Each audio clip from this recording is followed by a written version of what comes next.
Vem comigo resolver mais duas questões sobre exames complementares usados no diagnóstico da hanseníase. Essas questões são comuns em provas de concurso e têm grande valor na prática clínica. Resolvendo questões, uma forma de aprender a hanseníase. Questão número 11. O teste rápido para hanseníase detecta: alternativa A, a presença direta da bactéria na pele; B, anticorpos contra o Mycobacterium leprae; C, inflamações no nervo ulnar; ou alternativa D, sequela nos nervos periféricos. Antes de responder a questão, vamos fazer uma breve revisão sobre o assunto. Anti-PGL1, que é o nome do exame de sangue para a hanseníase. Lembre que a gente tem duas formas de realizar o anti-PGL1. Ele pode ser feito por sorologia ELISA, que é um método específico e restrito a centros de referência para pesquisa em hanseníase. Esse anti-PGL1 não tem nos laboratórios normais por sorologia. E o anti-PGL1 também pode ser feito por imunocromatografia ou simplesmente teste rápido. O que é esse exame? Vamos lá. O PGL1 é uma sigla que significa glicolipídio fenólico 1. É um glicofosfolipídio celular constituinte da parede celular da bactéria da hanseníase. Essa bactéria em formato de bacilo é uma representação esquemática do Mycobacterium leprae. Esse pedacinho aqui, eu tirei um pedacinho da parede da bactéria, do lado de fora da bactéria, que tem a parede celular, tem a cápsula, tem a membrana extracelular, é esse cubo aqui. Esse cubo ele tem uma estrutura que vocês vão ver na próxima tela, que é o PGL1. E esse PGL1 ele tem afinidade para os receptores da célula de Schwann. Ele tem afinidade para uma partícula do nervo periférico. Ou seja, aqui na parede de fora da bactéria da Hanseníase tem várias estruturas, mas essa que está destacada nesse círculo tracejado em vermelho é o PGL1. O PGL1 é uma estrutura específica da bactéria da Hanseníase. O PGL1 só existe na bactéria da Hanseníase. E essa estrutura tem afinidade por receptores da célula de Schwann. Ou seja, essa estrutura ela é específica da bactéria da Hanseníase e esta afinidade que ela tem com uma partícula do nosso nervo periférico é o que faz a bactéria da Hanseníase se conectar no nervo periférico, entrar no nervo e começar a provocar a doença Hanseníase. Então, o PGL1, que é uma estrutura específica e tem correlação com o desenvolvimento da doença Hanseníase, virou alvo do exame, o exame de sangue que chama anti-PGL1, que a gente pode fazer por sorologia ELISA ou pelo teste rápido para hanseníase.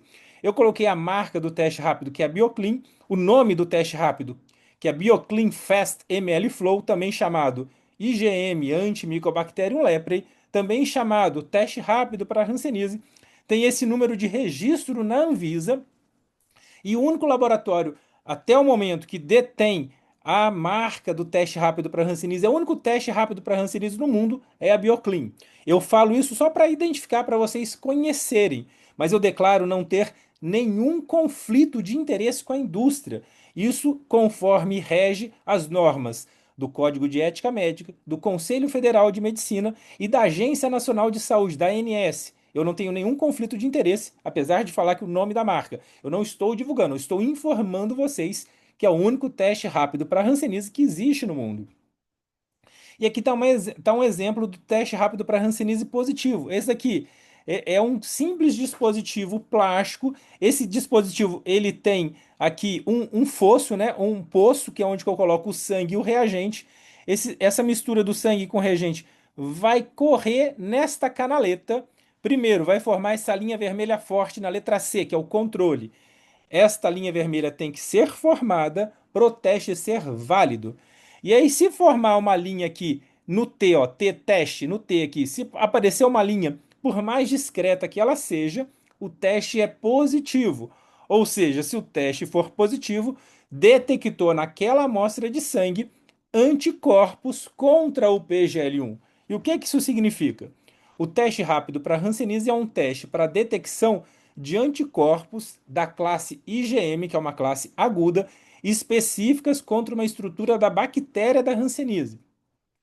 O resultado positivo do teste rápido indica que o paciente está tendo contato com a bactéria da Hanseníase. Ele tem os anticorpos, esse anticorpo ele existe porque ele está tendo exposição à bactéria da Hanseníase. Para quem tem o teste rápido positivo, eu tenho duas situações. Ou o paciente já tem a hanseníase porque aquele contato já foi suficiente para a bactéria entrar no nervo, ou ele ainda não tem. Os anticorpos estão sendo eficientes para proteger o nervo dele daquelas bactérias. Só que esse paciente com teste rápido positivo tem chance muito maior de desenvolver a doença. Essa chance pode ser até 10 vezes maior. E esse paciente tem chance 10 vezes maior de desenvolver a doença em até 2 anos. E esse paciente tem que ser extremamente avaliado de forma bem criteriosa. Então, a resposta daquela questão, o teste rápido para Hanseníase detecta anticorpos contra o Mycobacterium leprae no sangue. Questão 12. E a zona Grens? A zona Grens, que é um termo em alemão que significa fronteira, corresponde a uma zona subepidérmica, uma área subepidérmica livre de infiltrado inflamatório. E ela é observada na hanseníase em qual forma clínica? Na forma indeterminada, na forma tuberculoide, na forma neural ou na forma virchoviana. Entenderam a questão? A zona Grens, o que que é? É uma área debaixo da epiderme. A gente tem a epiderme, a derme e a hipoderme, que é a gordura. Entre a epiderme e a derme, eu tenho uma zona livre de infiltrado inflamatório. É como se eu tivesse uma área que o infiltrado inflamatório não tocasse no teto da derme, não tocasse na epiderme. Isso acontece em qual forma clínica da hanseníase? Vamos ver um pouquinho o que que é essa zona Grens. Então, aqui é um exemplo de uma lâmina de histopatologia. Isso está disponível no site da Unicamp. Eu coloquei aqui no rodapé qual que é o site que fala dessa, que você pode encontrar essa imagem. E eu tenho, além das alterações na derme, na hanseníase, o que que eu observo? A epiderme está retificada e eu tenho um limite entre a derme e a epiderme, que não tem infiltrado inflamatório. Vocês estão vendo aqui, ó. Eu tenho aqui as células de Virchow na derme, mas aqui eu vejo uma faixa que não tem infiltrado inflamatório. Esta faixa é chamada de faixa de Una, que nada mais é que uma camada de colágeno, uma fina camada de colágeno que separa a epiderme do infiltrado inflamatório que está na derme. Chama atenção também, nesses casos, a presença de macrófagos com um citoplasma claro. Esse citoplasma claro, ele está mal delimitado e a gente não consegue ver muito bem a margem dele. Ou seja, é um macrófago com uma borda imprecisa. Isso está em qual forma, pessoal? Já sabe? Já sabe qual que é a resposta? Indeterminada, tuberculoide, neural ou virchoviana? E na coloração, que é o HE, que é o que estou representando aqui, a gente não vai conseguir ver, mas esses macrófagos eles estão entupidos, abarrotados de bactéria da Hanseníase, do bacilo de Hansen, do Mycobacterium leprae, formando os acúmulos chamados de globias. O melhor para você visualizar essas globias, a bactéria seria fazendo a coloração Ziehl-Neelsen ou a coloração Fitt-Faraco. E aqui um artigo que eu achei muito interessante, que ele traz, além da hanseníase, várias outras doenças que podem cursar com a zona Graves. Não é só a hanseníase que tem a zona Graves, ó. Granuloma facial, eritema elevado de Utino, leishmaniose, lobomicose, hiperplasia linfóide, dermatofibroma, alguns tipos de leucemia, linfoma, melanoma, várias outras doenças podem cursar com a zona Graves, não apenas a hanseníase. Mas sendo hanseníase, a gente vê característica na forma virchoviana. Aqui é uma lâmina com coloração HE e com a coloração Fitt-Faraco. Observem bem a epiderme retificada, aquela faixa de colágeno separando a derme da epiderme. Essa faixa de colágeno é chamada faixa de Una e essa região é chamada zona Graves. E na coloração Fitt-Faraco, vamos aumentar aqui um pouquinho, esses pontinhos vermelhos aqui são acúmulos, são aglomerados do Mycobacterium leprae, são as globias de Mycobacterium leprae. Então, pessoal, isso é característico da hanseníase virchoviana. A hanseníase virchoviana na patologia é caracterizada por macrófagos espumosos presentes tanto nas lesões de morfo-virchoviana como nas formas virchovianas puras. Essa zona Grens corresponde a uma área subepidérmica livre de infiltrado inflamatório. E a gente pode também observar uma outra coisa interessante, uma laminação do perineuro, né? O perineuro, o nervinho na forma de Hanseníase virchoviana, apresenta esse característico formato de casca de cebola. Esse é um outro achado muito característico na Hanseníase virchoviana. Aqui é uma outra imagem para ilustrar um pouquinho mais a zona Grens na Hanseníase. Esse essa faixa no teto da derme, logo abaixo da epiderme, livre de infiltrado inflamatório. O nome disso é zona Grens, que é uma faixa de colágeno, uma faixa fina de colágeno, que é chamada também de faixa de Unna. Então a resposta para aquela pergunta é: a zona Grens, ela é observada na alternativa D, Hanseníase virchoviana.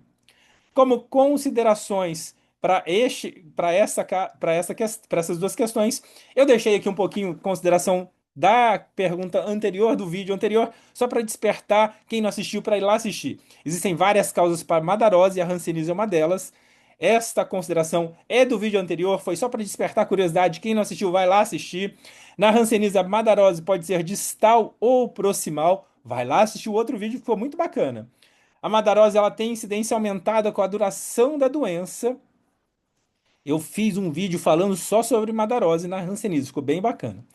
E sobre a consideração final dessas questões a biópsia de pele, eu também coloco o exame de sangue para hanseníase.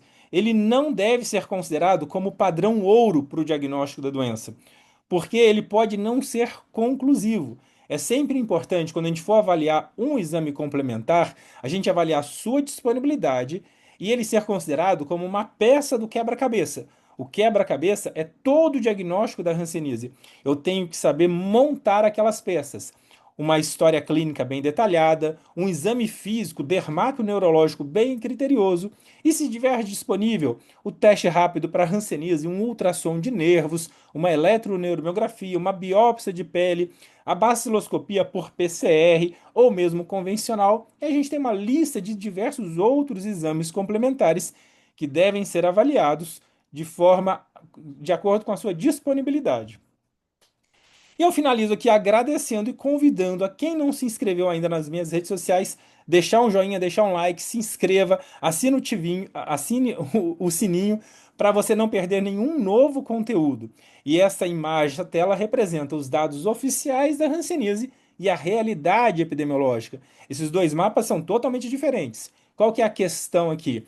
Os números oficiais indicam que a gente está tendo uma queda de casos diagnosticados de hanseníase, notificados de hanseníase. Mas, na verdade, o problema da doença não é a falta de notificação, mas essa perda de capacidade em diagnosticar a doença, principalmente precocemente. Então, me fala uma coisa: se você estiver sofrendo com problema nos nervos, o que você está esperando para investigar a hanseníase de forma criteriosa? Se tiver qualquer dúvida, vem tirar as dúvidas comigo. Deixa aqui nos comentários o que você achou dessas duas questões, quais sugestões você tem, o que você quer que eu aborde aqui. Posso continuar falando das questões? Quer que eu dê alguma aula sobre algum tema específico? Não se esqueça, meu propósito aqui é para multiplicar o conhecimento e ajudar cada vez mais pessoas. Até o próximo vídeo. Muito